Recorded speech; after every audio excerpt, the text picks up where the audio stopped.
assignment yesterday or some of the students. I see. Okay, So- I'll send it to you.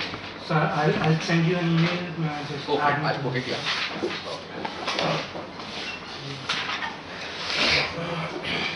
Okay, so last time we started discussing the notion of parallel transport. Okay, and we described physically what it means. So what we will do today is to try to write down a precise equation that tells us how to parallel transport a vector. So let me begin by outlining what we want to do. So let's imagine that we have some curve in the manifold which is not necessarily geodesic. It's some arbitrary curve, but we can parameterize it by some parameter u, and let's suppose that u equal to 0 is this point, okay, which we'll call say x1, and here we have x2 at e equal to 1.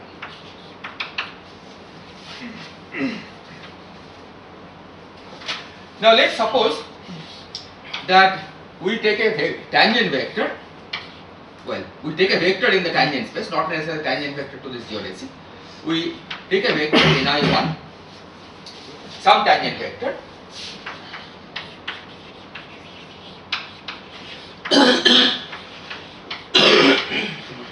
some tangent, let me write it more precisely, some vector in the tangent space.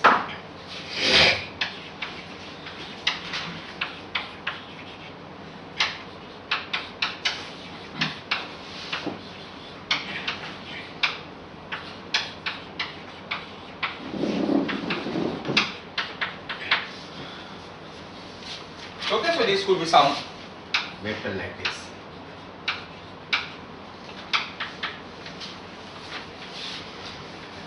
Then we want to use the rules of parallel transport to transport it along this curve and bring it to the point x2.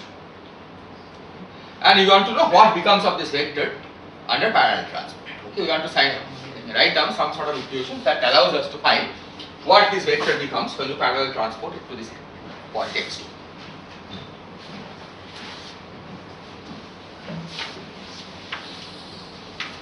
So we will use the definition of the parallel transport we gave,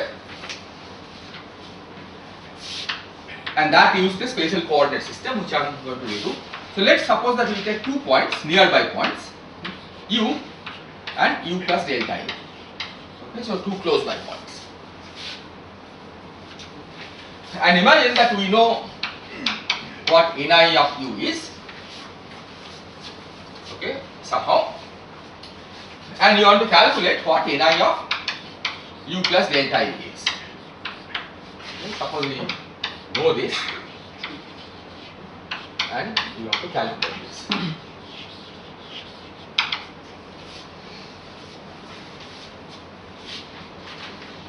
Now what we said last time is that to even define what we mean by parallel transport, we go to a spatial coordinate system in which the metric, the first derivative of the metric vanishes.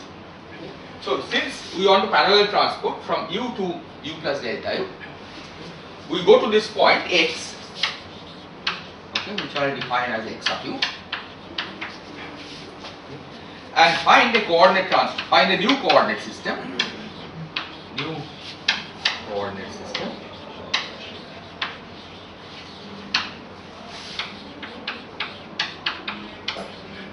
x prime such that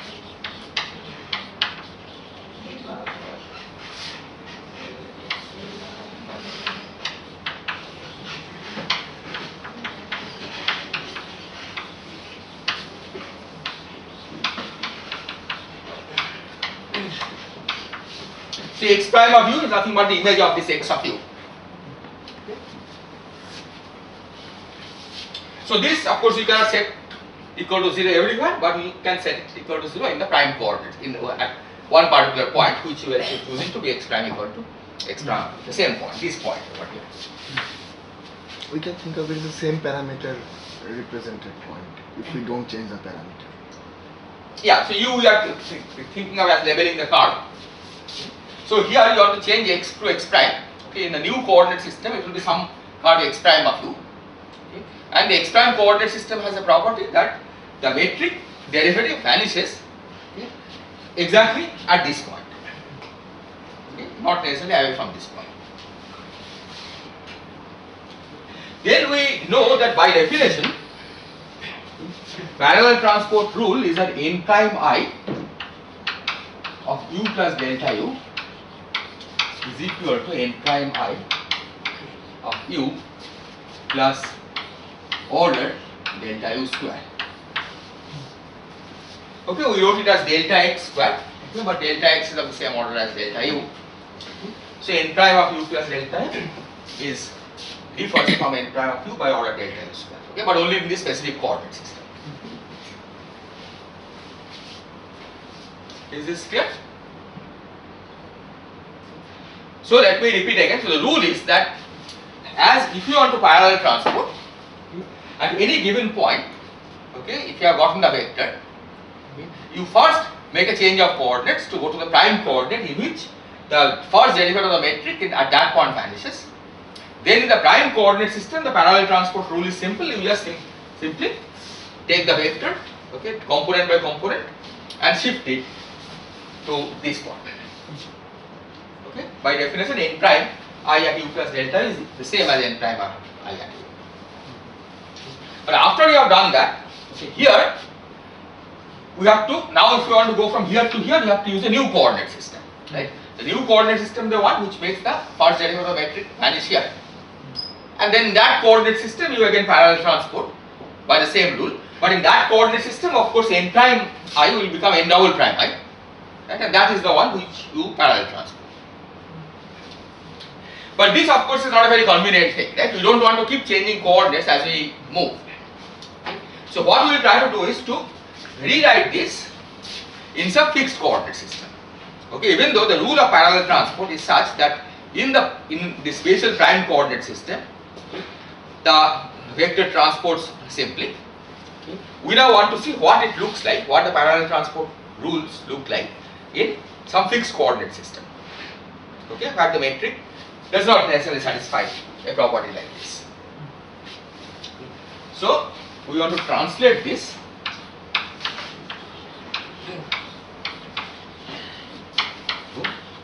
to x coordinate system.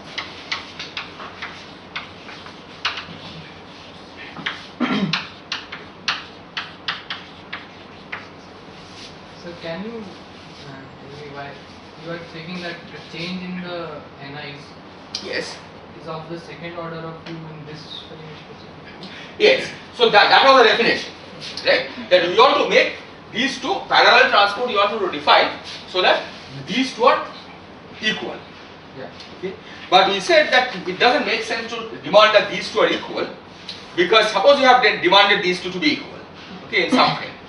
Now you can make a change of frame, okay, x prime to x double prime, such that in the x double prime coordinate system also this remains 0.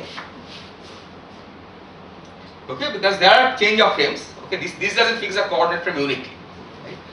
But in the new x double prime frame, okay, what is going to happen is that the second derivative of the metric will change, and you will get an order delta u square term.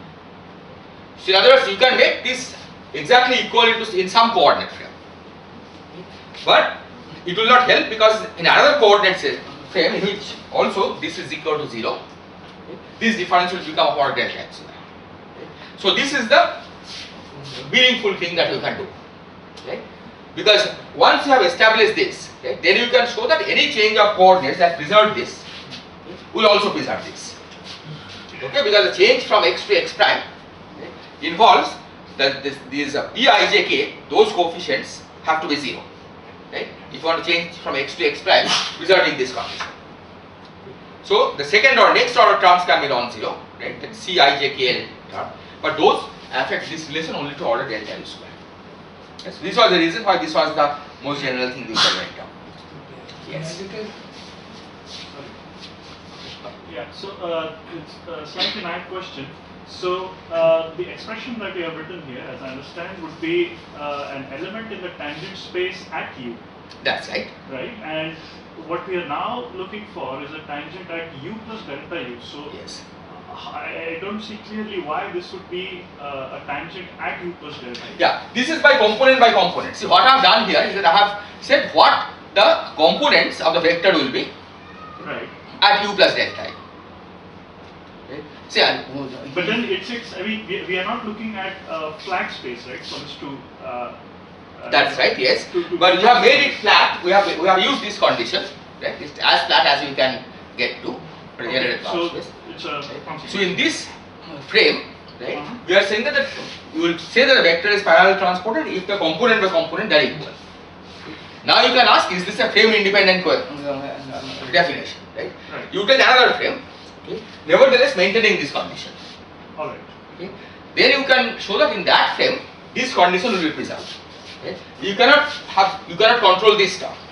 Okay. That if you make this to be equal to some order delta u square in one frame, in another frame satisfying this, okay, the coefficient of the delta u square term will change in general. Right. Okay. But this equality, that order delta u term will never appear. Okay. Okay. So that's why this is a very meaningful definition in a given frame. That in this prime frame, right, this is the definition.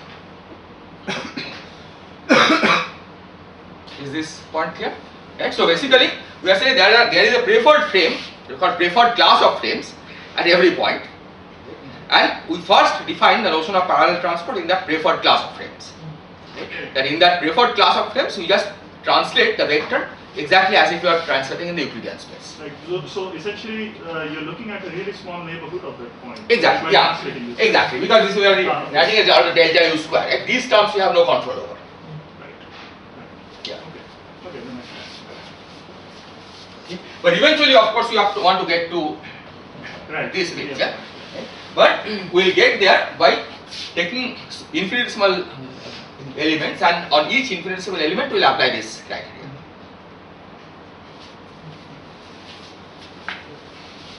So now the idea is that we want to convert this to the x coordinate system, okay, and see what we get.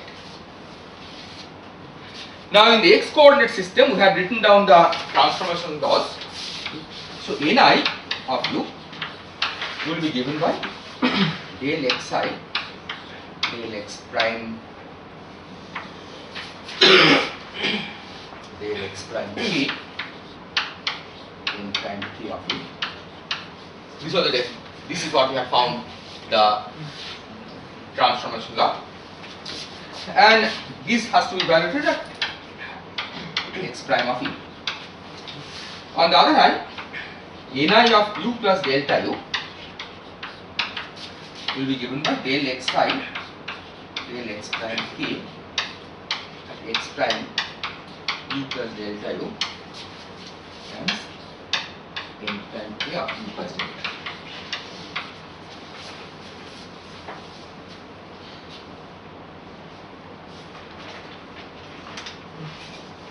Okay? But this, by definition, is the same as n prime k of u. That's what this says, right? Plus order delta u square, which we will not worry about. Okay, we can replace it by n prime k of u if we are willing to ignore terms of order delta u square.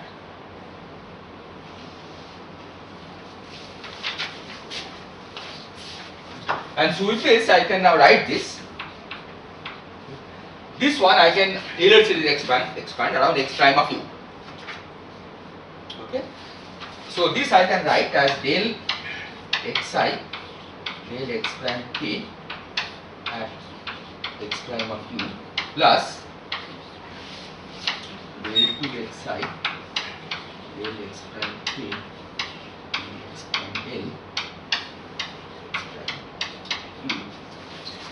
plus times x prime k x prime l of u plus delta u minus x prime l of u.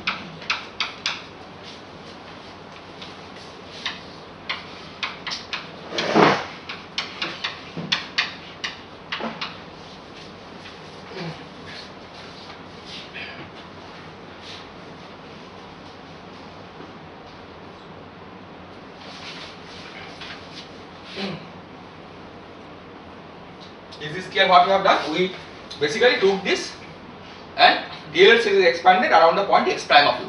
Okay. So this is the first term, this is the second term in the Taylor series expansion, okay, which is of course of order delta u, right, because this is the proportional difference. And then since you are ignoring terms of order delta u square area, you don't write the other terms. Okay. And here n prime k u plus delta u are replaced by n prime k of u, because these two differ by terms of order delta u square.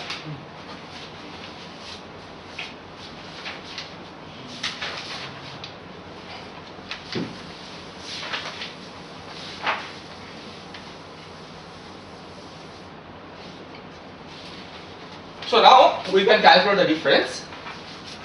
So Ni of u plus delta u minus Ni of u is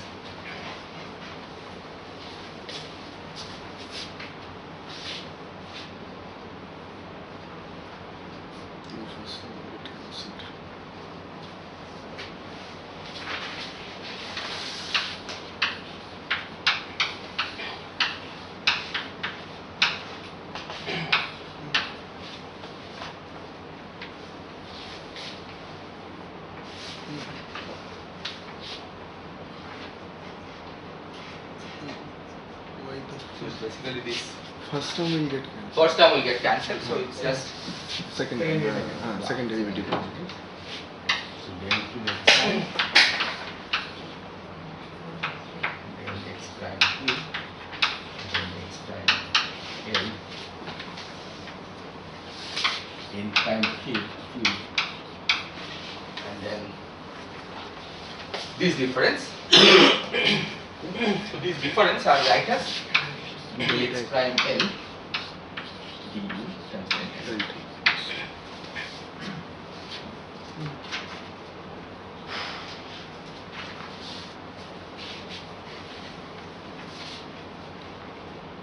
Plus order delta u square.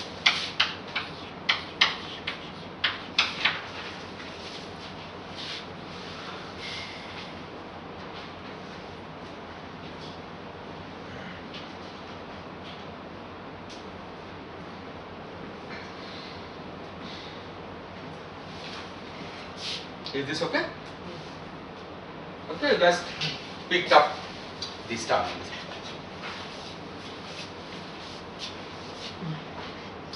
So using this, of course, we cannot write a differential equation, okay, because this difference is nothing but dni du times delta u, and then we simply take delta u to zero limit, in which case it's justified to ignore this, and we get a differential equation of the form dni du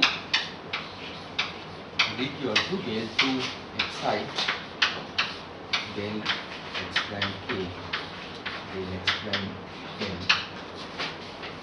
times n prime k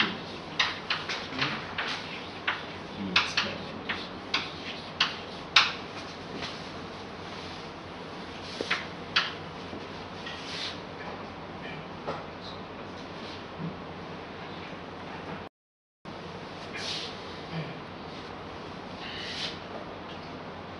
Okay. Now this is good, but it's not yet completely satisfactory, because if you want to apply this differential equation, okay, to integrate, it still has the annoying feature that at every point, okay, you have to first go to the prime coordinate system, right? Then calculate these derivatives, see how the relation, how xi is depend on x prime, right?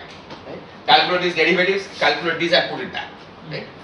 We want to write something that is purely in terms of the unprimed coordinate system, right? Because then we never have to go back to the prime coordinate system. So one term can be removed if delta x prime L is taken to this side. This is Yes. the denominator. Then dx prime L du delta x prime L. So this will basically become ddu of something. One x Yeah, prime L. ddu of something. Right? Yes, that you can do, but you still have some other features. So we'll try to get rid of this somehow and write in terms of unprimed quantities.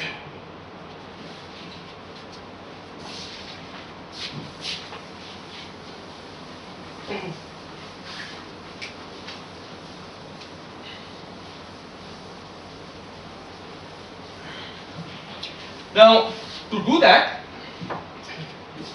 it's clear that we have to use the important information that the prime coordinates are spatial. Okay, prime coordinates are the ones in which the first derivative of the metric vanishes, okay, or the gamma, the Christoffel symbol vanishes in the prime coordinate system, right? Without using that, of course, it doesn't make sense to write this equation, right? Then what is the prime coordinate system doing here, right? My prime coordinate system is a very specific coordinate system in which the Christoffel symbol is 0. Okay? So you have to somehow make use of that. Okay? Nevertheless, you don't want to use prime coordinate system, right? The final expression, you want to get rid of all the prime coordinate system.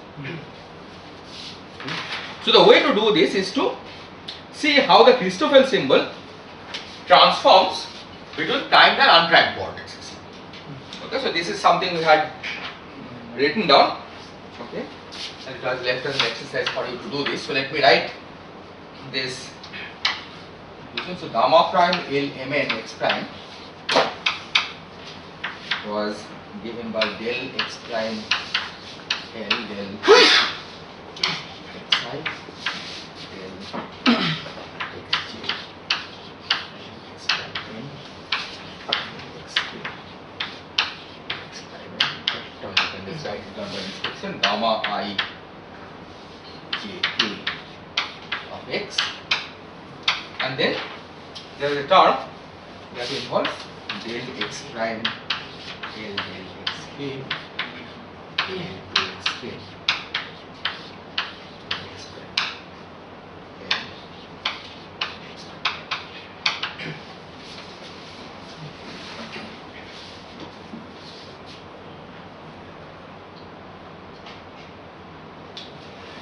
Now you know that this is 0.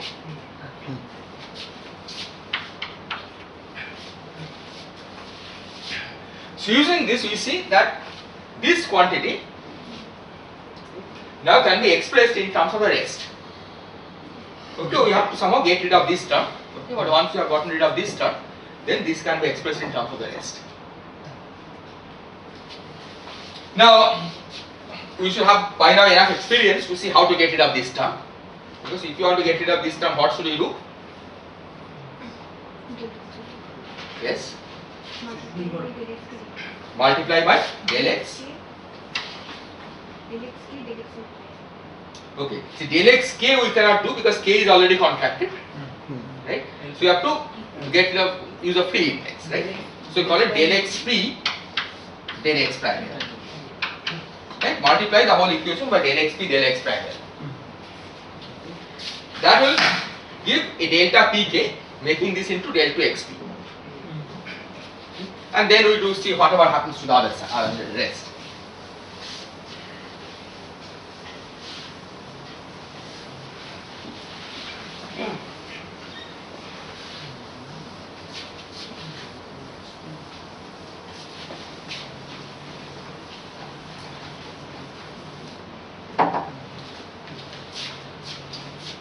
So we get del 2 xp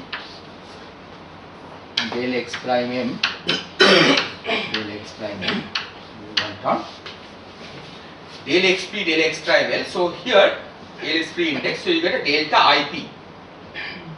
Okay, that converts this I index to p index.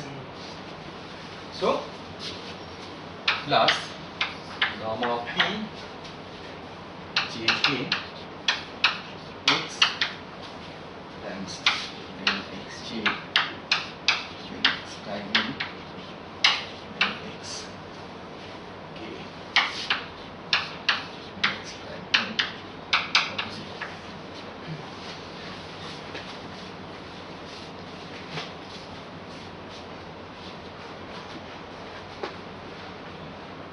So this we know now how to deal with, right? We just use that to substitute.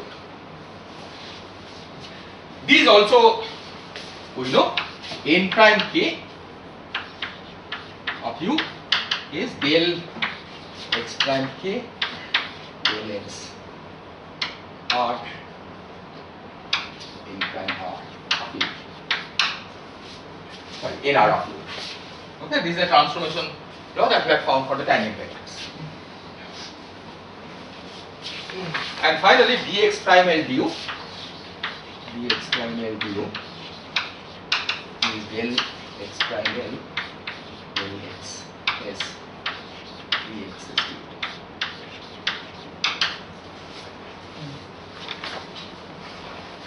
Okay, so just substitute everything into this expression. Okay, all three that we have there, we just substitute, and that gives you an equation for dni dt.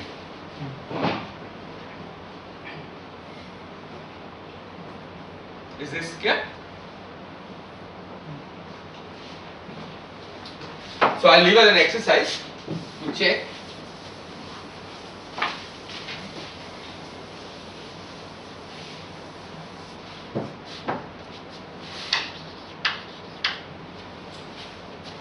That the final equation that we get is dni du as gamma I tq of x of u np dx q du.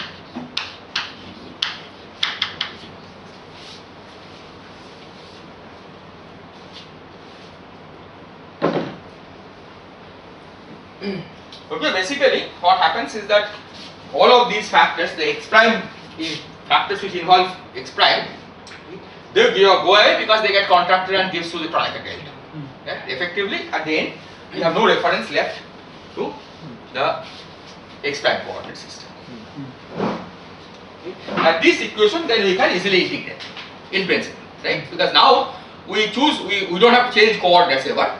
Right? We fix our coordinate system, draw a geodesic, or draw a curve. Okay, not necessarily geodesic. And now given a tangent vector, if you want to parallel transport it, you will simply solve this differential equation. So this differential equation, if you have in a d-dimensional space,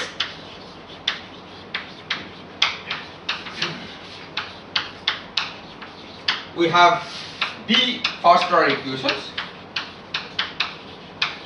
first order differential equation. So this will be del x p del x. This will be del x. This one? No, I think this the p index is here. P index is free index. P index is free index. Right? So the only contraction is J and K. J and K.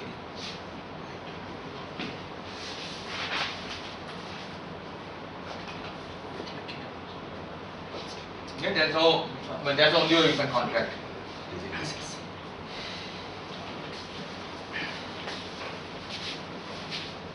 Okay, so what I say that if you have a d-dimensional space, then a tangent space is also d-dimensional. Okay. So we have d first order differential equation. So if the initial vector is given, okay, if you are given a vector here, some n1, which means giving d initial conditions, then this differential equation is able to solve for this uniquely and get what n becomes at any point on this curve. Right? So this is the equation for parallel transport. So this tells you in an arbitrary coordinate system how to parallel transport a tangent vector.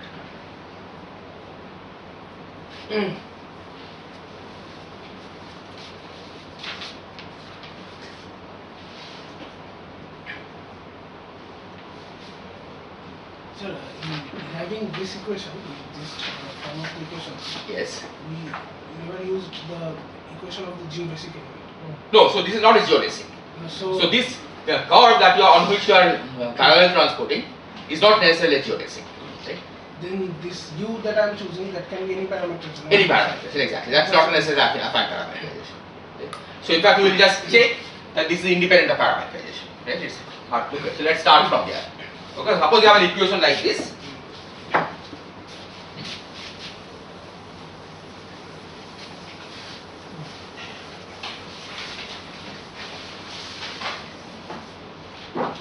And let's suppose we introduce another parameterization u as some function of u. Okay, u is a new parameter. Then dni du becomes dv du and dni dv, and dxq du, these are the only changes, right? dxq du becomes dxq dv times dv du. So this equation basically becomes dv du times the same equation written in the V parameterization.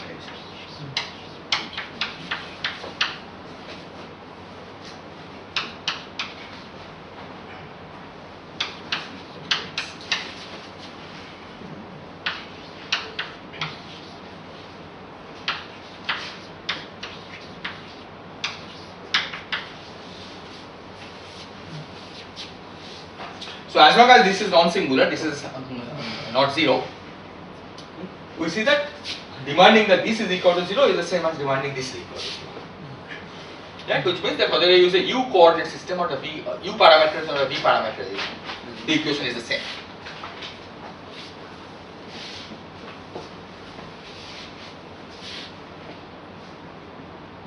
Is this point clear? Okay, so this equation is independent of parameterization. Okay, unlike the geodesic equation that we derived, right, which work in a specific class of parameterization, right, the affine parameters.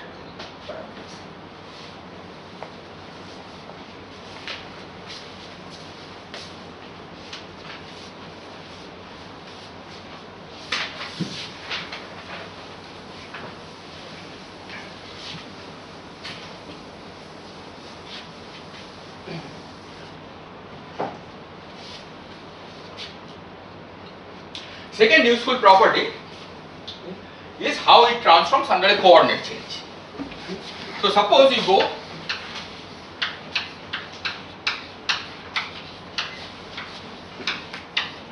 to a different coordinate system.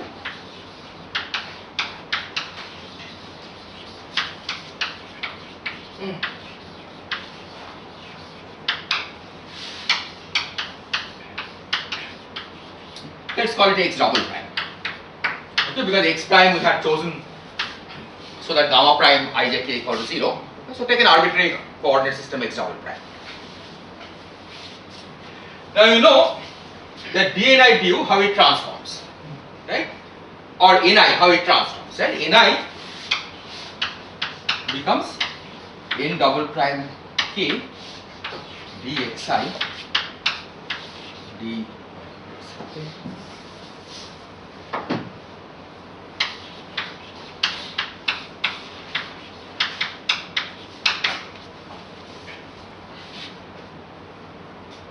Okay, this is the way the tangent vectors transform. We know how these transforms. That complicated transformation law you have to use, gamma in terms of gamma double prime. And this of course you know, dxq du is dxq du is del xq del x double prime p dxq du. Use r dxi.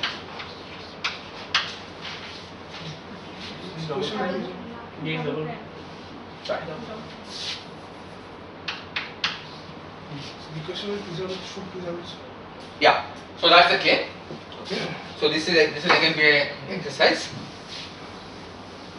So basically you start from this equation and make these substitutions, right? Write everything in terms of the prime, double prime coordinates. And what you can check is that this equation now becomes del xi del x double prime r times dn double prime r dn that's gamma double prime r q n double prime p dx.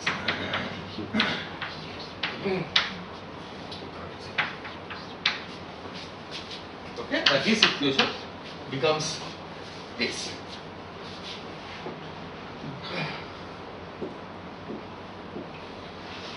Which basically means that this is equal to 0 is the same as demanding that this is equal to 0. Right? Again, as long as this is non-singular. Right? As long as this matrix has no 0 eigenvalue, demanding that this is equal to 0 is the same as demanding this is equal to 0. Which basically means that a parallel transport equations preserve their form. They don't depend on the choice of coordinates. Which is of course not very surprising because after all we started from some definition of parallel transport and derived the equation in the general x coordinate system. Okay, so it better be that in any coordinate system it has that form. Okay, but you can, if you didn't know where it came from, but somebody just gave you this equation, okay, you can check that this equation has exactly the same content as this equation. Okay.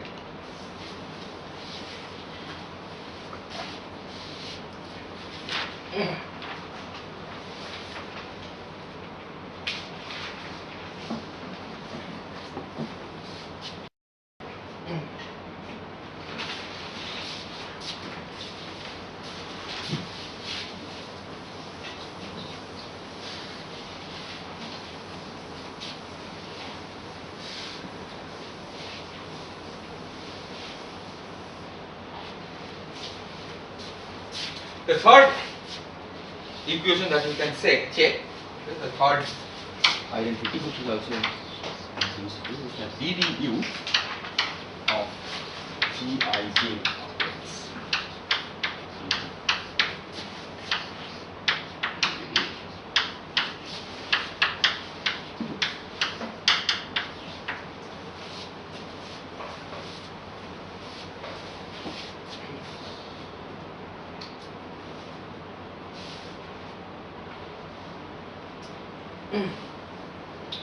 So you prove this. Okay, if you want to give a direct proof, basically this ddu of this will be the derivative of Gij with respect to x and then dx du. And then ni du, you have to use this equation. And then at the end you have to show that all the terms combined to just give you 0. Norm doesn't change along the curve. Yes, so this is a statement that the norm doesn't change under parallel transport.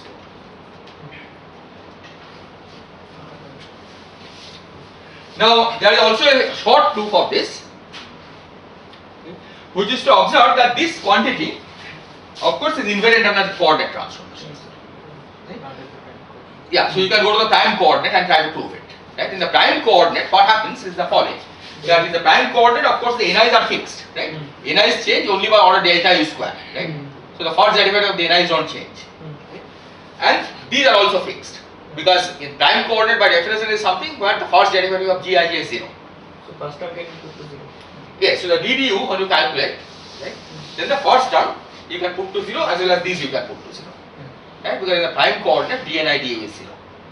Right? Because that was the definition of parallel transport, right? N prime I is the same as ni up to order delta u square term. You can also see from here, in the prime coordinate gamma prime is 0. Right? So the equation is simply dn prime I du equal to 0. So once you know that this is covariant, that this equation is invariant under coordinate transformation, then to prove any other identity, you can always go to prime coordinate and try to prove it.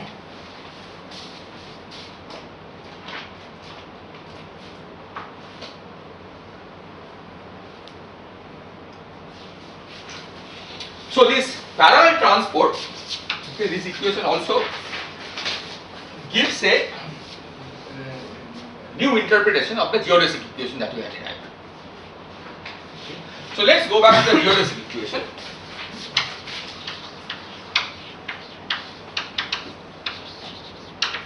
Which had the form d2xi du square plus gamma ijk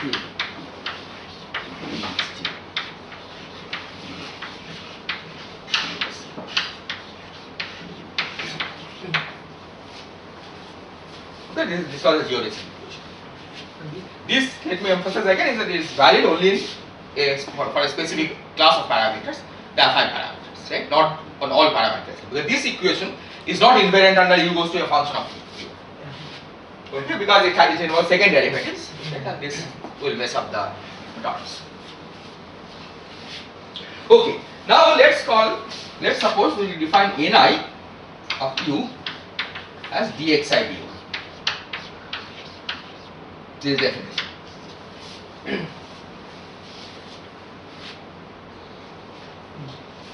So what is the physical interpretation of this? This is a tangent vector to the geodesic. Okay? Now you are not talking about a general vector in the tangent space, you are talking about a specific tangent vector Okay? And that is the tangent to the geodesic. Right? If xi of u is the curve, okay, then the tangent vector is just dxi du. Okay, up to normalization. Okay. So let's define ni of u equal to this. So this now can be written as dni du plus gamma ijk. Now one of these I will replace by nj of u. The other one I keep it as dxk. It's my choice, right? So that I can call one of them nj, the other one dxk. But this is precisely the equation for parallel transport of ni.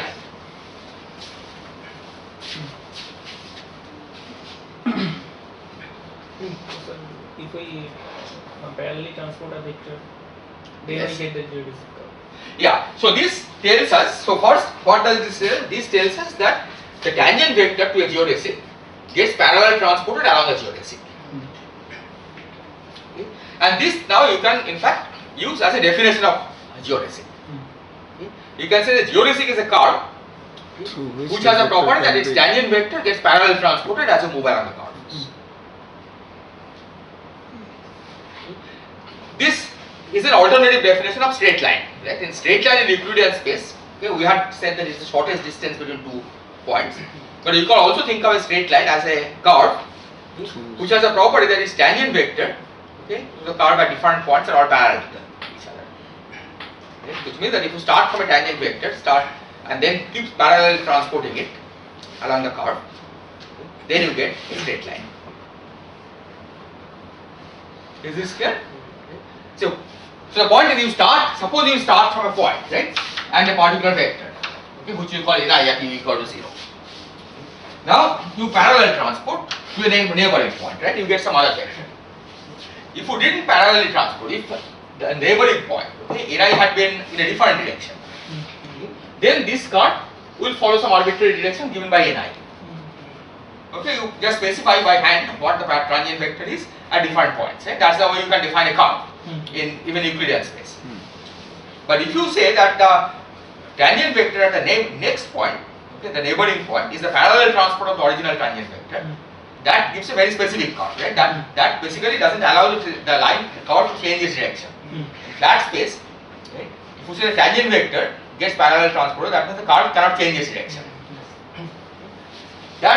So this equation basically generalizes that for geodesic, right? So this is another way of defining a geodesic.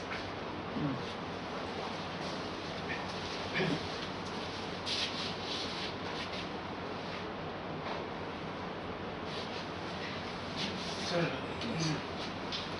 other than geodesic, means if we have a curve which is not a geodesic, then this first equation will not work. NIU equals to No, you can still define this. This is the definition of a tangent vector, the first one.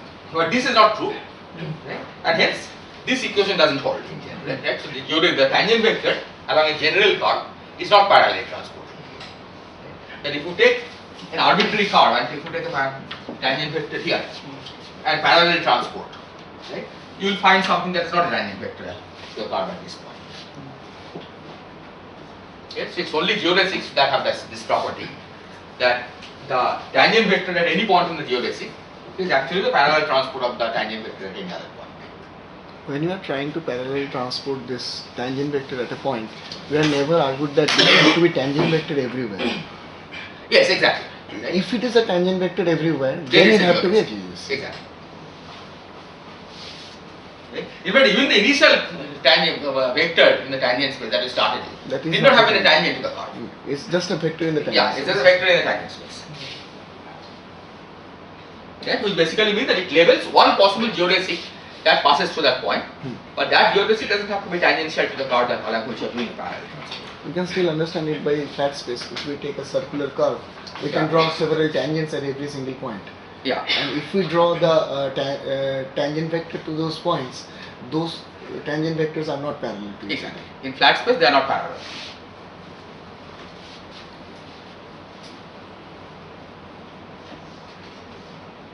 Okay, are there any questions?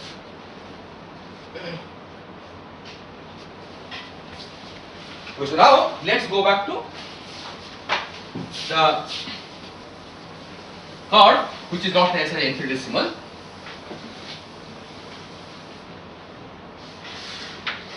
Is curve like this. We start from some point x1 and end up at some point x2.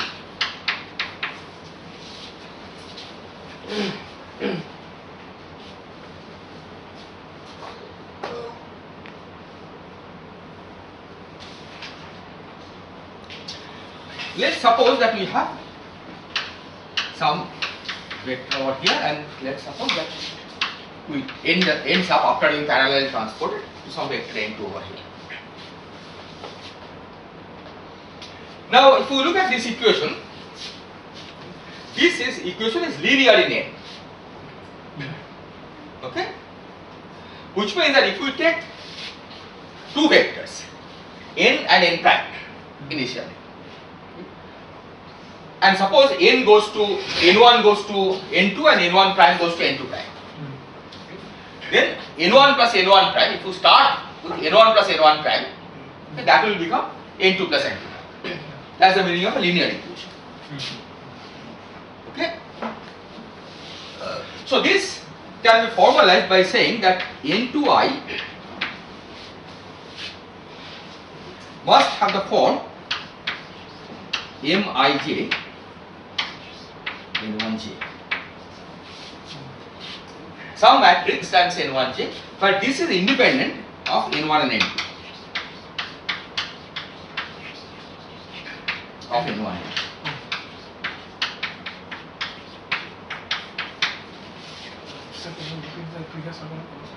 Yeah.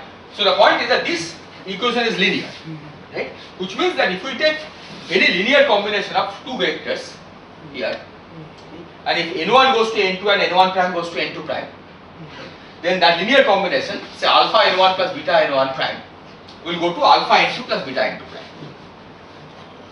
Okay? Because this equation is linear. Okay? A solution to a linear differential equation, you can superpose. Right? It remains a solution to the differential equation. Right? And that's what we are saying here. Okay? There is some matrix Mij which is independent of n1 and n2, okay, which relates n1 and n2 in this fashion. So what can this matrix depend on? Okay, it doesn't depend on n1 and n2, okay, but what can it depend on? In a given space time, okay, suppose we are given a given Riemannian manifold, right? So it will of course depends on the metric, but let's forget about that dependence, okay? But suppose I fixed the Riemannian manifold and the metric. Which path it is taking? So it depends on which path it is taking. C. Okay. So let's say that we write this as Mij, so we write n2i as Mij. I'll write it as it will depend on the initial and the final point, x2 c times n1j.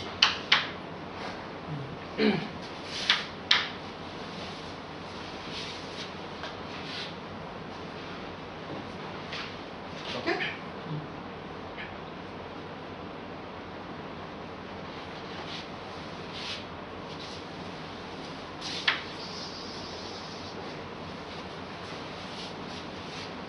Does the term dxk du in the equation of parallel transport is carrying the information of the path?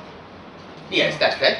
Also the matrix, right? I mean, everything gamma ijk, for example, depends on the path, right? Because gamma ijk has to be evaluated at x, right? So if you are using a different path in the intermediate state, then gamma ijk is different. Right? So all of those things depend on the path. If I define the path by some equation, try to define it by Yes. some equation which is like several addition of several geodesics. See, path is of course, it doesn't really make sense to add geodesics because those are not vectors, right? Yes. It does make sense to add the ends, Hmm. right? Because these are vectors in a tangent space. No, I was trying So- to thinking in fashion that we can think of a small segment of line to be a several addition of geodesics. So every replacement of a geodesic changes my curve. So in that sense, if I just know the gamma matrices of the system, every point, then that will be enough to specify any path. Yeah, but the point is, as I said, the path summing geodesics doesn't really make sense, right? Because it's, Yes. geodesics are not really vectors, right? X are, I mean, it's like if you have theta phi, right? Leveling the coordinates on a sphere. They are not. Adding thetas or phi's doesn't Doesn't have a make natural meaning, right? But path you can describe by a function, right? You can let's say xi equal to some fi of u. Yes. Right? And when you say it depends on the path, it depends on fi, right? What functions you choose. So here what C is what? C is the path. C is this particular path that you have taken. Means some function of it. Yeah, C is encoded by this f of. Yes. Yeah, C is an abstract notation. C is the card, right? That goes from x1 to x2. Yeah, it's not a single variable. It contains a full information about this function.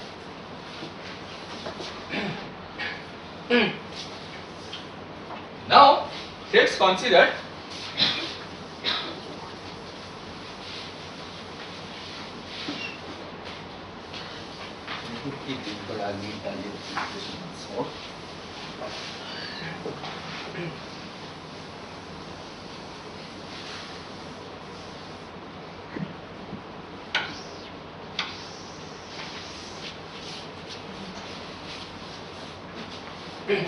I'll use the notation minus C as the path C but in the reverse direction.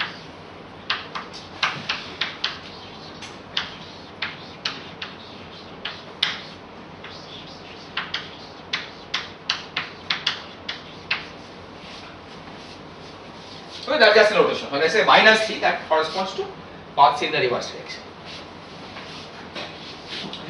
And I want to see what we can say about Mij x2 x1 minus C. Inverse of it. Why? Into is parallel transport. If in the geodesic, Yes. if in the parallel transport equation we change u to 1 minus u. Yeah. So the point is that you have to make sure so not all equations are reversible.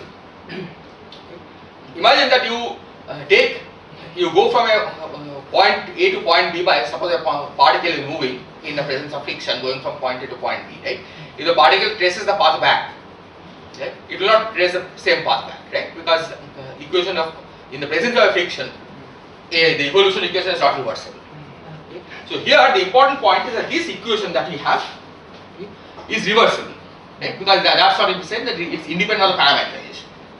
Okay? So let's suppose you have the path minus C. Okay, how will you label it?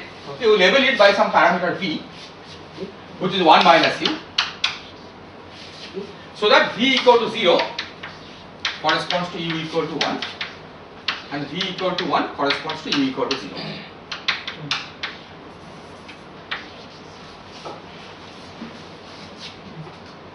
Okay, this way you can label the path. Okay, from x2 to x1. So this is x2 and this is x1.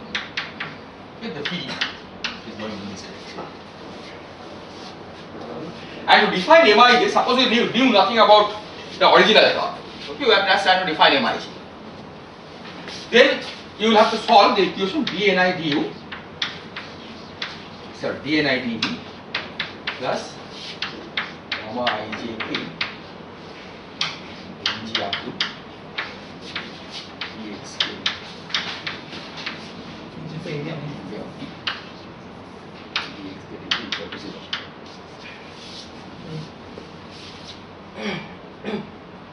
Okay, and you will say that our initial condition is that Nj at V equal to 0 is given by N2 and 5. But because under, if you now make the substitution V goes to 1 minus U, this equation becomes identical to the original equation, right? Because that change doesn't change the equation, right? The form of the equation remains the same. So which basically means that you can, instead of trying to solve this equation, you can try to solve the original equation, but just reinterpret the question in a slightly different way. Okay, so this is the original equation. Reinterpret the question that you are trying to solve the same equation, okay, but imagine that you have given the boundary condition at u equal to 1. Okay, nj is equal to n2. Okay. What will be the solution at u equal to 0? Is this point clear? This is a first order differential equation, right? Earlier you had said that to construct this matrix, okay, we solve we gave the boundary condition at u equal to 0, right, which is started from n1, okay, and we asked what is the value of the vector at u equal to 1. Okay, that's what gave rise to this equation over here. Now we are simply asking what happens if at u equal to 1 the vector is n2, okay, what will the differential equation give at u equal to 0? And it's clear that the solution is n1, right, because it's the same differential equation, right? So whether you put the boundary condition at the initial point and the final point, okay, it doesn't matter. So that tells us that n2, now n1 is the same solution, same equation, same solution. So m1 will now be given by m inverse of m of x1, x2, c inverse ij times components n to ij. Okay. But by definition, this is this matrix. So this is what we got from this argument. But on the other hand, by definition, n1i is given by m ij of x2, x1 minus c of m ij. Okay, this is the definition of m of x2, x1 minus c, traveling along the curve in the reverse direction. And hence these two are equal. Okay, because this has to hold for any vectors n1. So these two must be equal.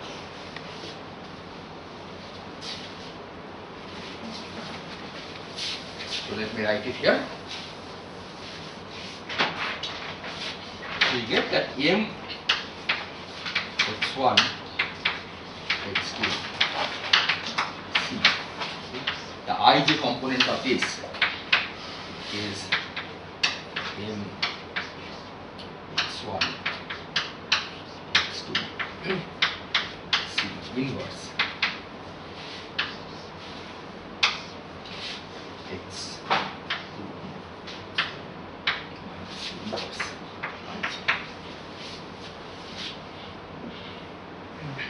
ij.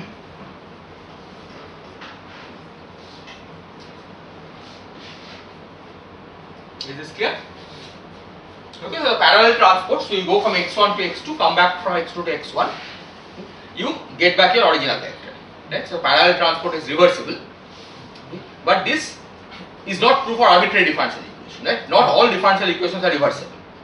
Okay, if for example, this term had been mod, it would not be reversible. If we had put an absolute value here, right? This equation will not be reversible, right? Because under u goes to 1 minus u, right? This will change sign, but not this one. Okay. But this equation, as it stands, is reversible. Okay, you parallel transport from A to B, and then come back from B to A along the same path, you get back the original vector, and that's what this equation tells us.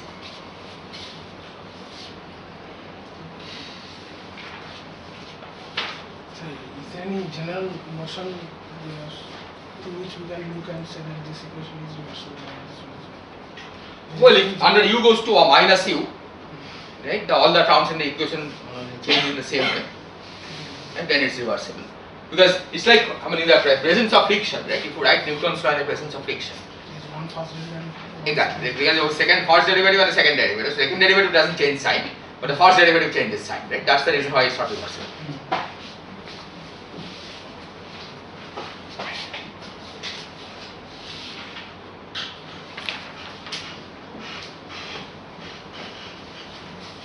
So now let's consider a related issue.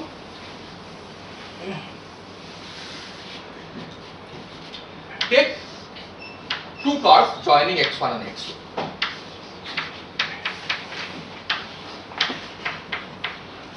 C1 and C2.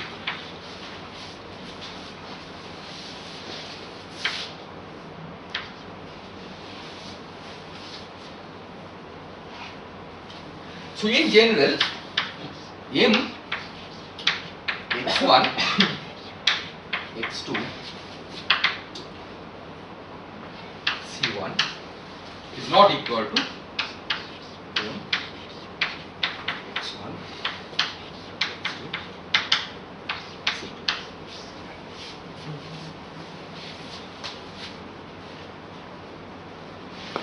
Okay, and we will try to determine under what condition these are always equal. But in general, there is no reason to expect that these should be equal.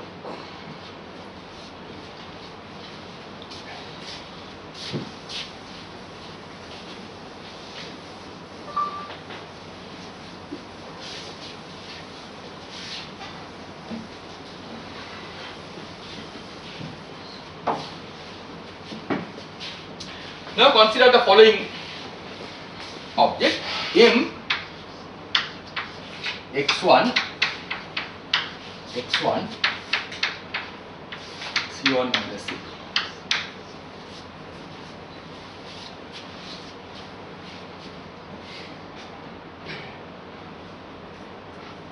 Okay, so this means that your initial point is x1, final point is x1, and what is the curve? C1 minus C2. So C1 will go like this and then come back like this.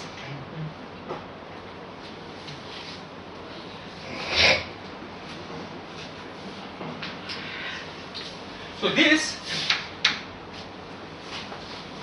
it should be clear, can be thought of as composition of two transformations. That first you go along this. Suppose you start the parallel with some tangent vector n1. Okay. That n1 will first go into n2 along this curve, okay, which will be multiplied by this M associated with this matrix, and then that n2 will be transported back to some n2 prime or n1 prime by this matrix, okay, the matrix for this. So this I can write as the vector, the matrix that acts first will be on the right, because you are thinking of it as a multiplication from the left. So M x1 x2 x2 C, and then M x2 x1 minus C2. sorry C1 minus C2.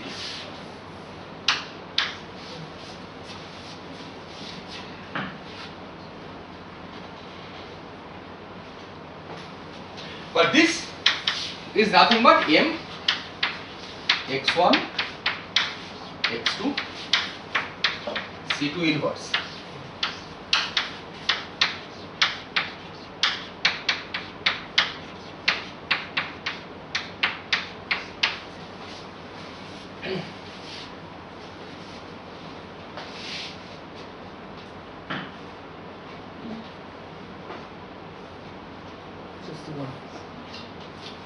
C1.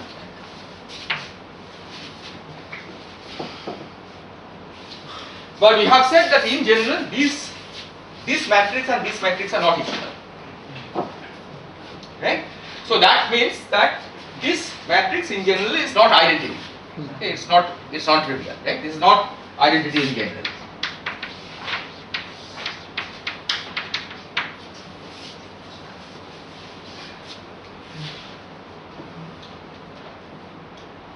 So which means that if you start from a vector here, some tangent vector, and parallel transport along this closed curve, in general, it doesn't come back to the original vector. Okay, it comes back multiplied by a matrix. So matrix of this kind, where the initial and the final points are the same, they have a name, they are called monodromy matrix. So M X, X, C, okay, where C is some closed chord.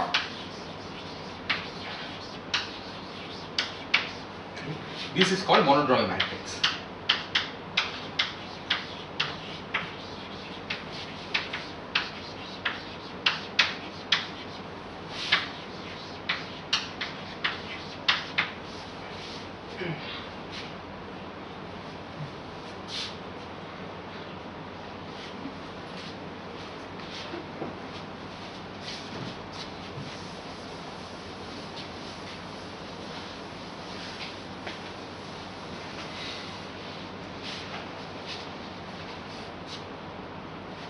So, in general, I can write n prime I as m x x c I j n j.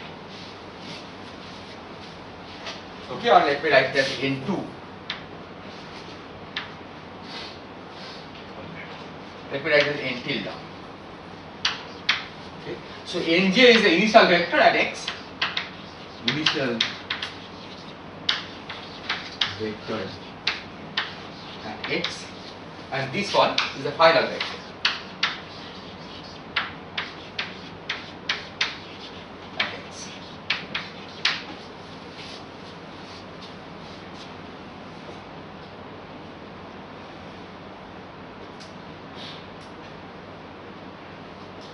Okay?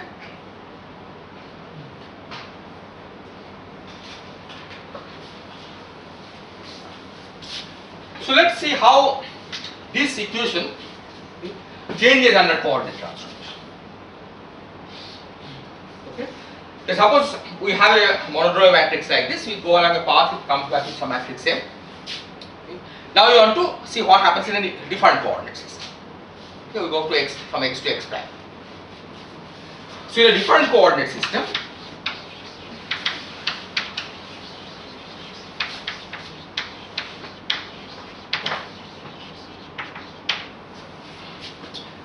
n prime tilde I, okay, you know how it transforms.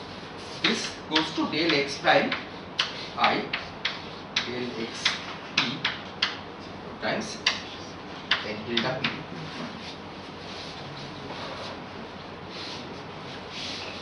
But n tilde p, we know we can use now in this equation. So this is del x prime I del x p m x x c p q n tilde q.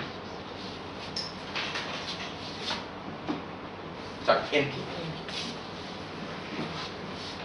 Okay, I am just using this equation.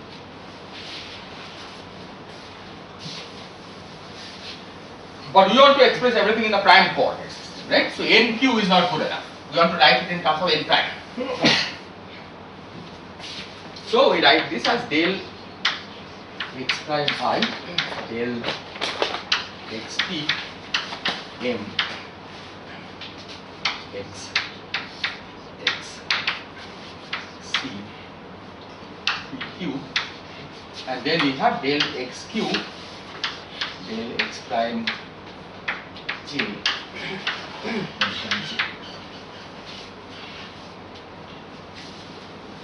Okay, so this is the equation for n tilde prime I.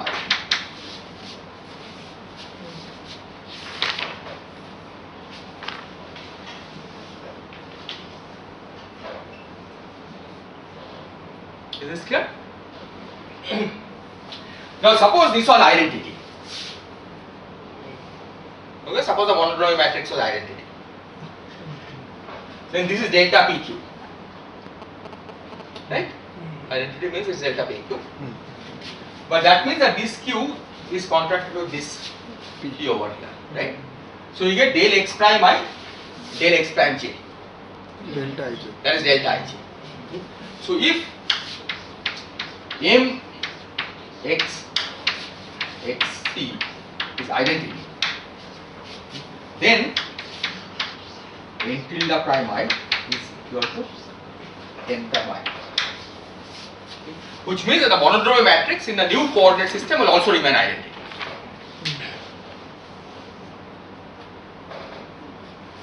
Is this clear? So whether the monodromy matrix is identity or not is a coordinate independent question. Right? The monodromy matrix by itself is not coordinate independent. If it's not identity, it will get transformed to something else. Okay? But if it is identity, it will remain identity. Okay, and you can also prove it in reverse that the only way n prime and n are always equal, okay, the n tilde prime and n prime are always equal is if m is identity. And you can show that if m is not identity, then this product can never be identity.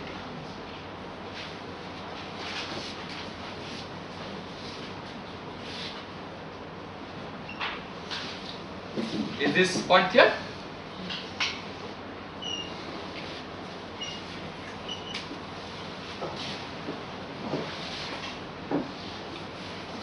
So let me repeat again. So what we have shown is that the monodromy matrix has a property that whether its identity or not is a question that is independent of choice of coordinates. Okay. This is something that cannot be said for matrices that connect to different points. Okay. And the reason for this is because if you connect two different points, then this has to be calculated at the initial point, this has to be calculated at the final point. Okay. And there, even if m is identity in one coordinate term, it will not be identity. Okay, because this matrix and this matrix will be different in that case. Okay. That this is at one point, this is at a different point. It's only for monodromy matrix when you come back to the original point that this question of whether it's identity or not is a meaningful question. Okay. In particular, if you take a Cartesian, the normal Euclidean metric, go to the spherical polar coordinate system and parallel transport, then the matrices which connect one point to another point will not look like identity. And even if you know that the space is flat. Okay. But the monodromy matrix, okay, as we will see, will always look like identity. So let me now say what we will prove.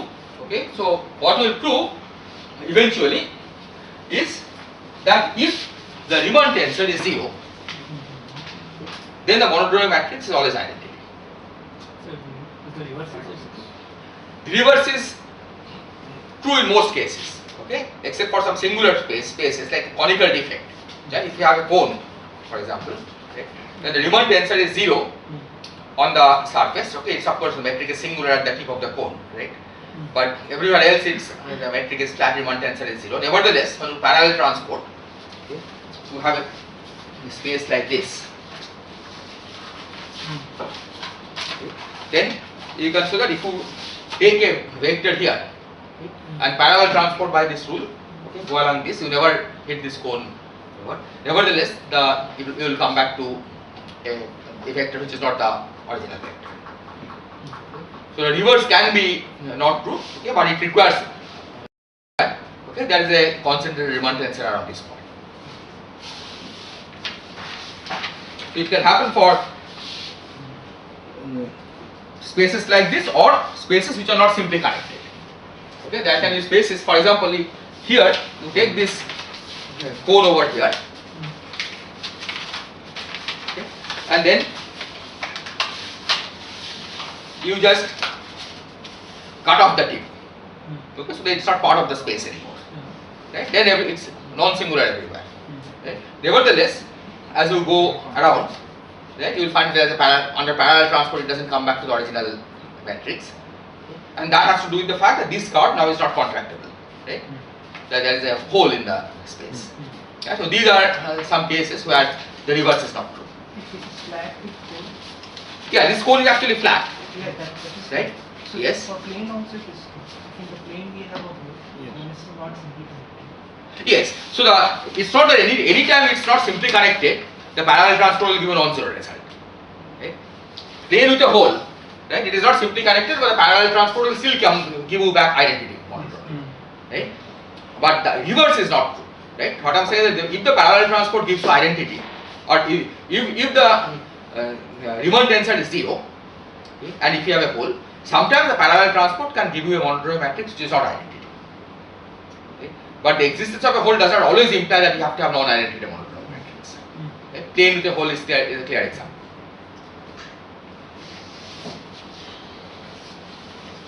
In the sense, if the space is not simply connected, that is not conformably ensuring my monodromy metric to be identity, or the other way.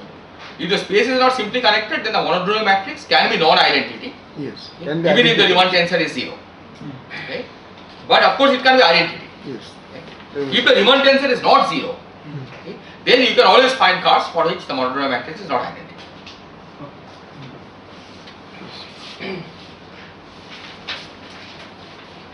But once we go to the proof, So sir, this your will become statement clear. is that Riemann tensor is 0 and the space is simply connected, then Yeah, if the space is simply connected, non-singular, okay, then you can show that the monodromy matrix is always identity.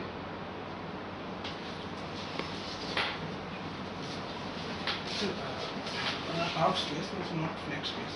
Yes. This initial and final means this monodromy matrix, if we come back to the initial point, Yes. that will not give me the same vector in general. Means it's not Yeah. that is the monodromy matrix will not be identical. Exactly. So, but in this equation, can we see this fact that at a given x we can have two different solutions, because the vector is always parallel transported, whether we go by C1 or C2. Yes. We come back to the same point, but at that point the vector. Yeah, while this equation is written in U, okay, imagine that you have a curve like this. Make it a little smooth. So this equation tells us that for any given U there is a unique solution. But a curve like this will be described, right, by starting with U equal to 0 and coming back to some other value. Right? U is always increasing another curve, right? But So that's the reason why you can come back to the original point in the x space, but in the U space you actually return to some other point.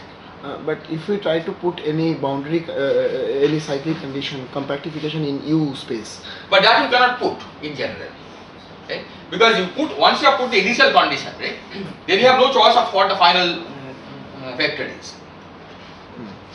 See, because it's a set of D first order differential equations, right? yes. So you But in cannot. some special cases, it can happen after. It can happen, yes. So certainly it can happen. It's not that the monodromy matrix can never become identity, right?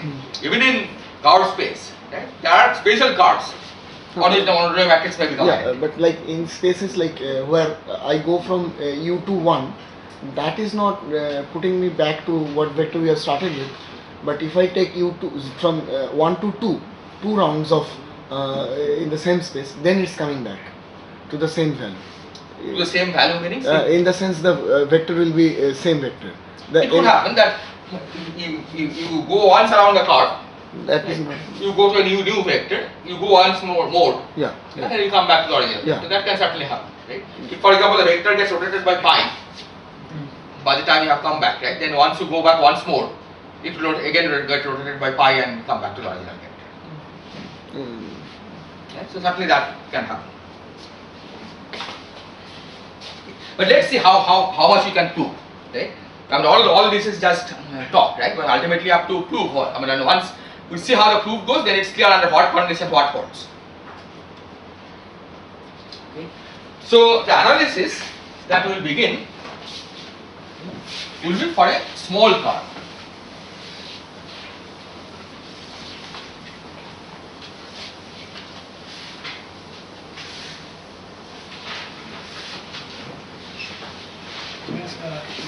Means one point in the physical space is maybe two different points in the U space.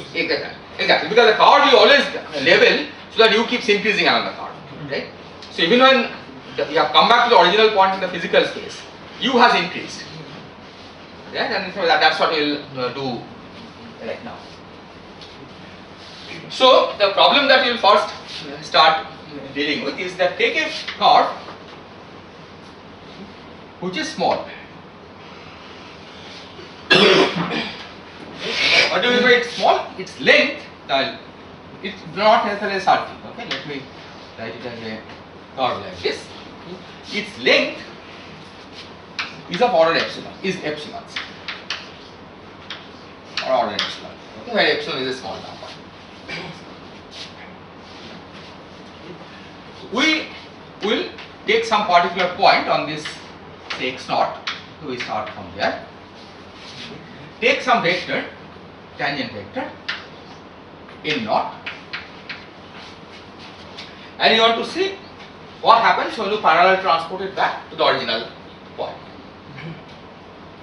And we will calculate it for reasons that will become clear. We will calculate it to order epsilon square. Okay, so far we have been doing things to order epsilon, but this time we will try to do it to order epsilon square. Is this clear? Now we will first parameterize this by some parameter u, right? Because the differential equation after all is in u. Now if we follow our original convention that u runs from 0 to 1 as you go once around the curve, it will have somewhat annoying feature that dxi du will be small, right? Because x is changing very little along the curve, right? X is net change in x, for example, from here to here is of order epsilon. So if you use u to run from 0 to 1, then dxi du will be small, okay, which is okay, but it's a little inconvenient. So what we will do is we will take u to run from 0 to epsilon.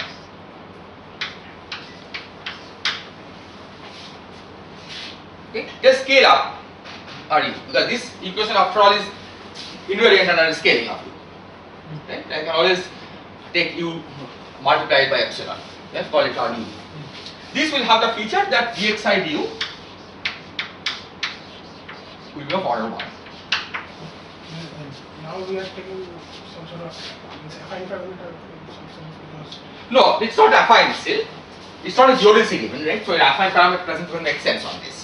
This curve is not as a geodesic, right? It's just that we have the scaled u, right? Affine parameterization requires very specific choice of parameters, right? You have to change u to some function of u so that the geodesic equation is satisfied, right? So this is not affine parameter, it's just a scale, right? To make things convenient, but it's also not necessary for what you are doing. It's just that to keep track of what order the various terms are, it's useful if you do this. So now let's try to solve this. Okay, dni du. We write dni du equal to minus gamma ijk nj of u dxk.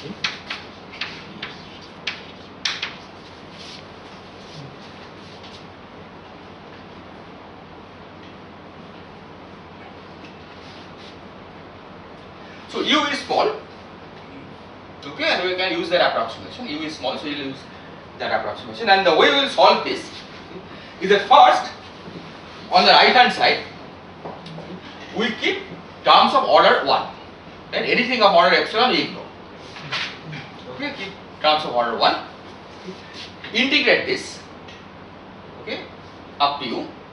So that result will keep correctly the terms of order u. Okay, because the derivative is of order 1, right, and you are only changing u by order epsilon, right, at most, because u stops at epsilon. Okay. So if you keep the order 1 terms here, okay, and integrate, you will get the correct result for ni to order epsilon. Then we are going to put that back here, so that the right hand side now is evaluated to order epsilon correctly, okay, and then integrate it once more to get terms of order epsilon square. Is this clear? Okay, so this is a two-step process. So let's first carry out the step 1. So in step 1, we only keep order 1 term. So I can write this as gamma ijk x naught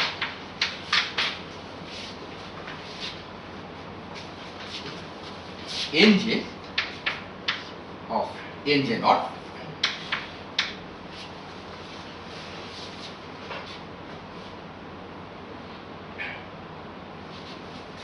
here, however, we have to write dxk du.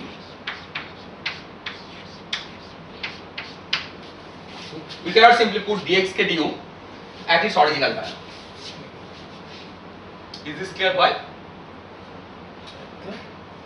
Dxk du, see what I have done here is that because I have said gamma ij at any point x can be approximated by its value at x naught.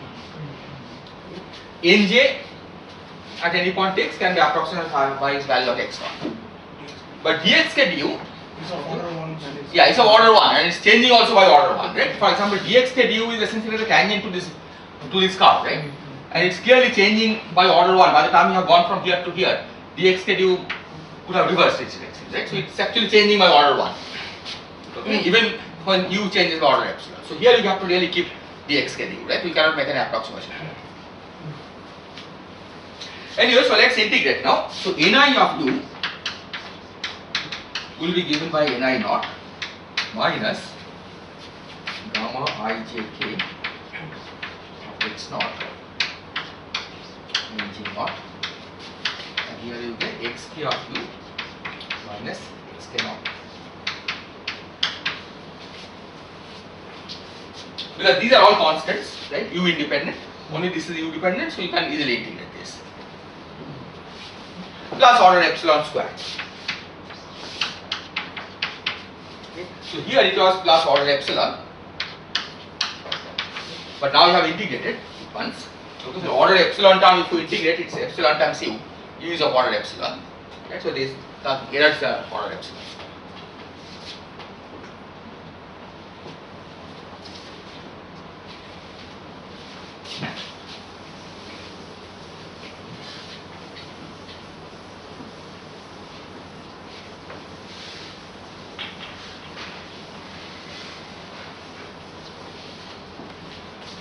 Now we'll use this, go back to this equation and now try to evaluate the right hand side, correct it to order epsilon. Okay, because you want to integrate correctly so that you get terms of order epsilon square correctly. Okay. So this time you have to be a little more careful. So we write dni du equal to. So here earlier you had replaced it by gamma ij of x naught. Okay. But now you have to keep the first correction. Okay, because you are trying to keep terms of order epsilon correctly on the right hand side. So it's gamma ijk of x naught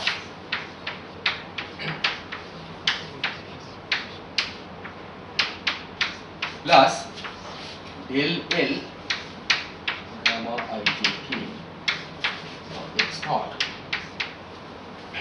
times xl minus xl naught xw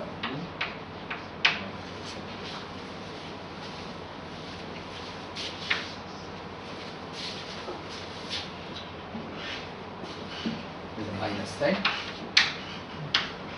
times nj of u. Okay.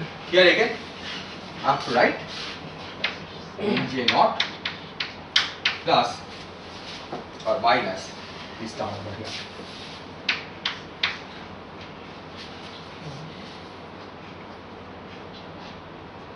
So I have to change the index, right? Because already jk has appeared. Okay. So I will write it as gamma j pq np xq. J is So j is there, but j is the index of it. Okay. no, J is contracted. J is contrasted. Gamma ij is J. Okay, so I should change this. No, this j is actually contracted with this j. Yes. So no problem. So the part is, I am supposed to replace this nj, right? This Yes, nj yes, is what I am yes, trying to yes. replace. So basically I will change I to j here. Gamma will contract. Yeah, gamma will contract and this jk will become pq. So gamma j pq of x naught np of x naught and xq of u minus xq minus x2 naught.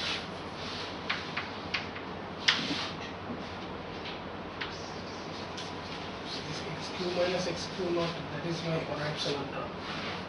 Yes, exactly. That's the order epsilon times dxl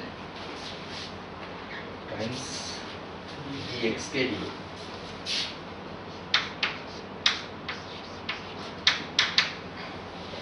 Yeah, I think we are okay with the index, right? There is no clash. This k, of course, contracts with this k over there.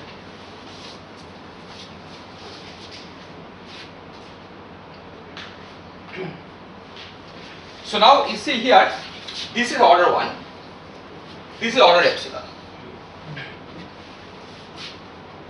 Multiplied by this is order 1, this is order epsilon. Okay.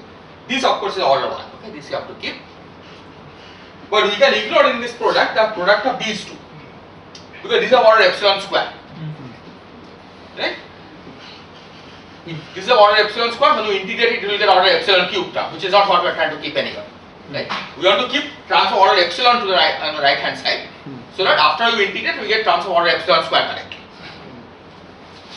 So this I can write as minus, so first the leading term, minus gamma I jk x naught nj naught dx du.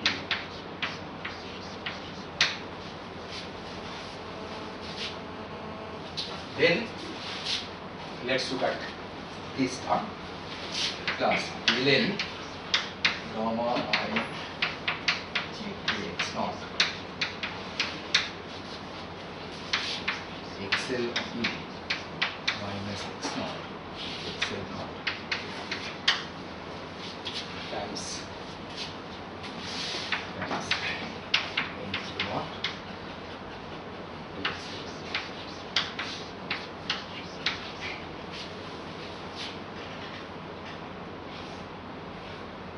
There's a minus sign because it's of overall minus sign.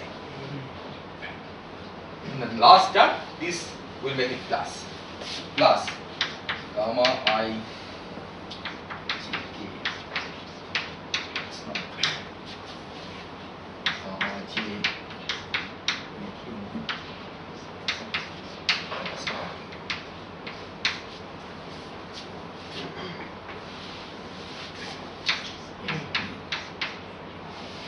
Let me call it NP naught, NP of x naught.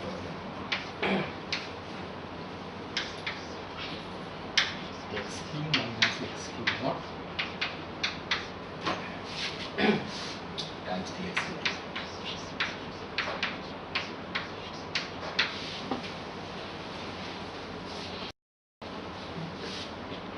Plus order epsilon square.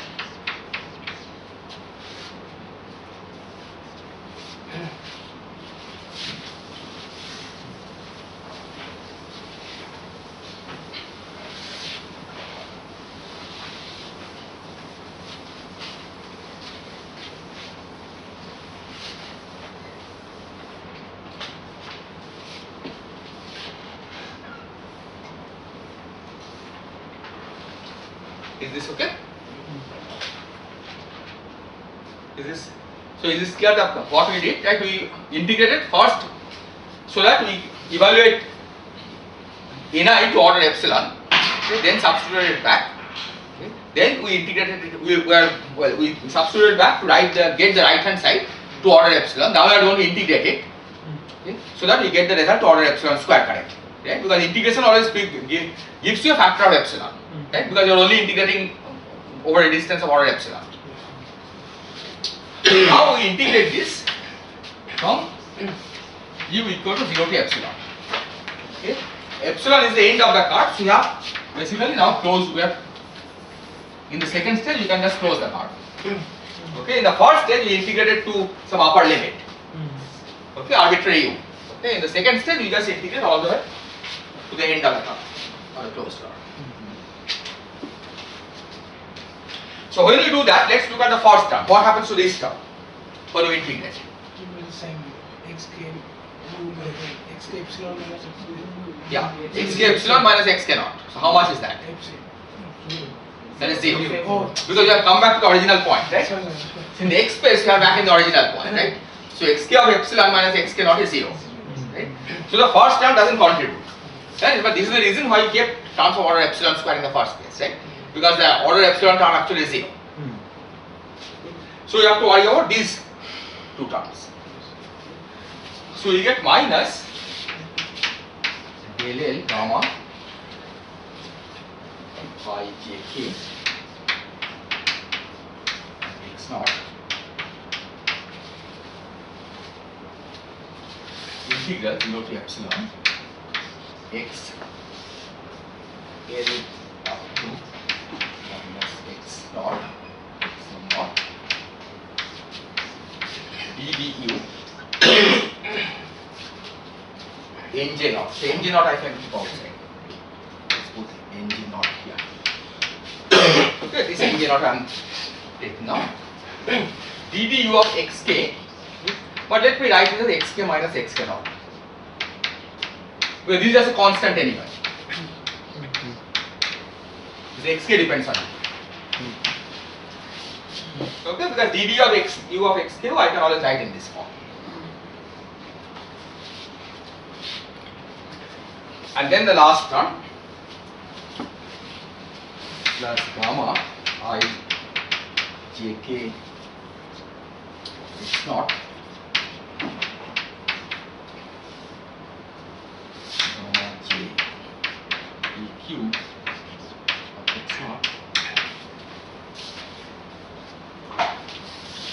in naught xq minus xq naught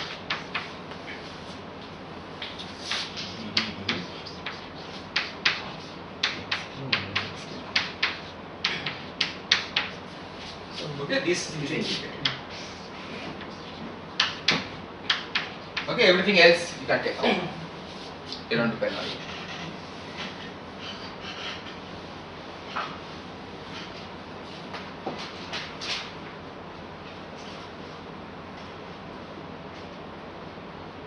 Is this okay?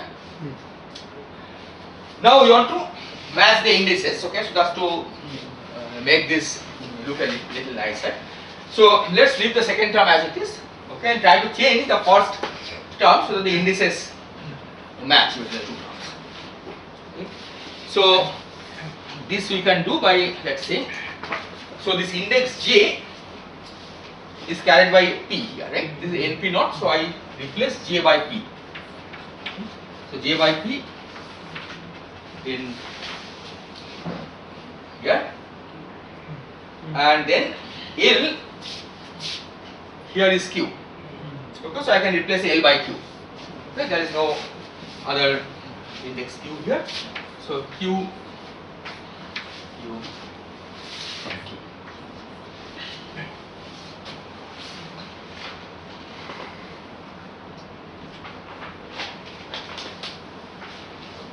Is this okay?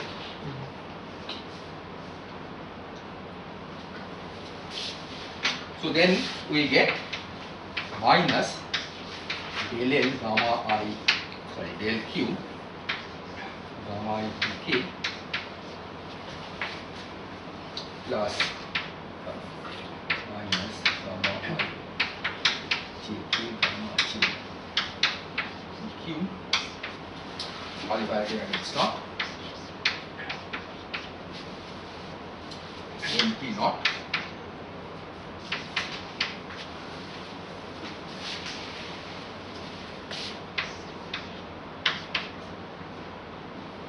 I can write it actually contour integer, closed. Initial and the final points are the same. xq q minus xq naught ddu of xk.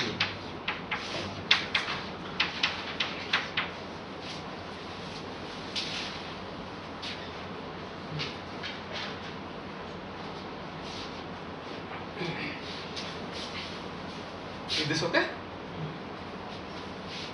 Now this ddu I can integrate by parts. Suppose I integrate by parts, so you get ddu of this. Okay? But there are boundary terms, right? So what are the boundary terms? Boundary terms involve the product of these two between 0 and epsilon. At 0, of course, they are 0. Right? What about at epsilon? They are 0 because xq of epsilon is the same as x2 naught. Okay? So because of the closed contour, this wouldn't have happened if the contour was not closed. Right? But because the contour is closed, Boundary terms will the boundary terms will be 0, which means I can just put the ddu on this to the minus sign without changing the design. Okay? But we will not do that. So what? The fact that we can do this shows that this expression is antisymmetric in k and q. Right? Because if you put ddu of this on the with a minus sign, right? That's like exchanging k and q with a minus sign. So this expression, although it doesn't look like it's antisymmetric in K and Q, I can write this. In fact, if you want to see it more explicitly, I can write it as half of this minus integral 0 to epsilon xk of u minus xk naught ddu of xq minus xq naught. Here also close. Pardon? The contour is here also. Contours. Yes, it's sort of close. Okay, so the minus sign. So now it's clear that this whole expression is antisymmetric under K and Q exchange. So which means that whatever is multiplying it, Must be antisymmetric. I can antisymmetrize. Well, not that it must be antisymmetric. It need not be antisymmetric, but the symmetric part of this will not contribute. Yes. Right? So I can explicitly antisymmetrize this.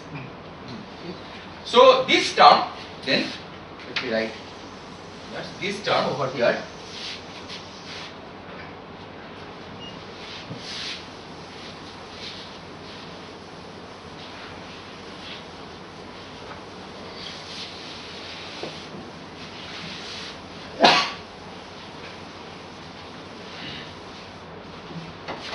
I can write as half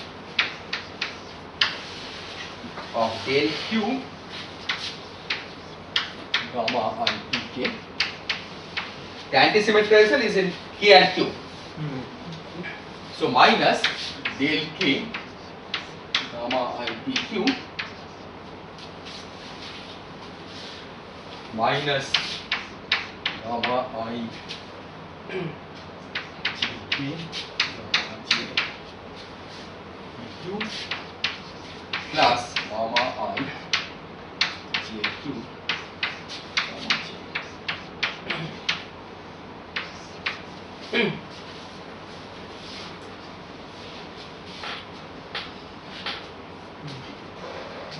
Okay, all evaluated x naught.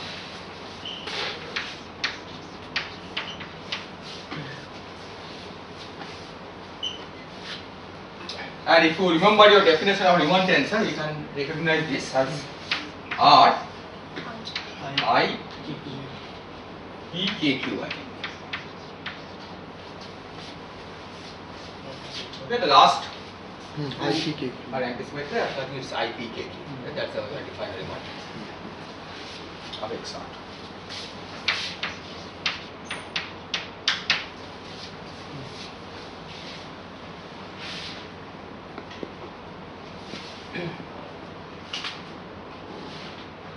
So I'll leave it at this here. Okay. So next time we'll see how to make use of this. But at this stage it's clear that if the Riemann tensor is 0, okay, then if you take an infinitesimal loop of length L, the monodromy, okay, the change in the vector n vanishes to order epsilon square. Right? So this says that the matrix M. So what did we show? We showed that Ni of epsilon is Ni naught plus order epsilon square if, sorry, not order epsilon Epsilon square, cube. order epsilon cube if R I j k L and x naught equal to 0. Okay, if it's not 0, then there is an order epsilon square term which is given by this. So in terms of the matrix Mij, this means that Mij x naught C is identity for delta Ij plus order epsilon q if this is 0.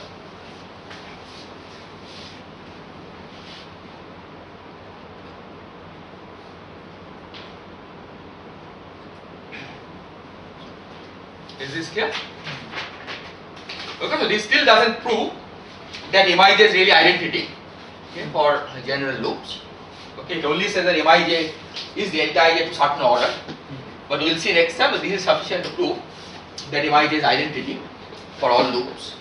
Okay, but in these issues that we discussed, right, it has to be a simply connected space, okay, and or it has to have no singularity. Okay, then we can prove this integral. So those conditions we'll try next step. Pardon? With those conditions we'll try Yeah. next. So we'll see in what way. Okay, we can now use this result to prove that if the Riemann tensor is 0, then the monodromy is identity on a general loop. Okay, with those conditions built in. Yeah, but today what you have done is that you have shown that if the Riemann tensor is 0, then this is true. Okay. And if the Riemann tensor is not 0, then you know precisely what the monodromy is to order epsilon square. Okay, that's given by this. So it's a product of R and this integral over here.